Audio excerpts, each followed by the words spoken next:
Ապրիլի 29-ին Գարեգին II ամենայն հայոց կաթողիկոսը Մայրաթոր Սուրբ Էջմիածնում հյուրընկալեց պաշտոնական այցով Հայաստանում գտնվող Վրաստանի նախագահ Միխեիլ Կավելաշվիլիին։ Հանդիպմանը ներկա էին Մայրաթորի արտաքին հարաբերությունների եւ արարողակարգի բաժնի տնօրեն Նաթան arczepiskopos Հովհաննիսյանը, Մայրաթորի վարչատնտեսական բաժնի տնօրեն Մուշեղ եպիսկոպոս Բաբայանը, Վիրահայոց թեմի առաջնորդ Կիրակոս եպիսկոպոս Դավթյանը եւ երկու երկրների դեսպանները, Վրաստանի նախագահին ուղեկցող պաշտոնյաներ։ Ողջունելով նախագահի այցը Հայաստան եւ Մայրաթոր, հայոց հայրապետն անդրադարձավ երկու ժողովուրդների դարավոր բարեկամությանը։ Նորին սրբությունը նկատեց, որ պատմության ընթացքում հայ եւ վրացի ժողովուրդները ապավինած իրենց քրիստոնեական հավատքին ու արժեհամակարգին կարողացել են հաղթահարել բազմաթիվ դժվարություններ եւ փորձություններ եւ պահպանել են իրենց ազգային ինքնությունն ու դիմագիծը։ Հանդիպման ընթացքում ամենայն հայոց կաթողիկոսն իր գնահատանքը հայտնեց վրաց իշխանություններին 15 հայ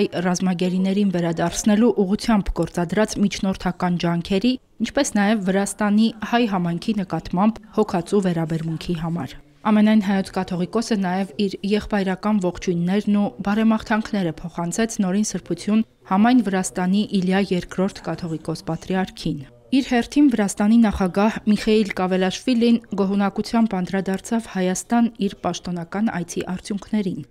Կարևորեց քրիստոնեական հավատքի բացառիկ դերակատարությունը երկու ժողովուրդների հոգևոր, մշակութային, ազգային ինքնության պահպանման եւ պատմության ընթացքում ծառացած մարտահրավերների հաղթահարման գործում։ Նախագահը հավաստիացրեց նորին սրբությանը, որ Վրաստանը կշարունակի իր միջնորդական ջանքերը տարածաշրջանում խաղաղության ու կայունության հաստատման եւ գերիների ազատ արձակման ուղղությամբ։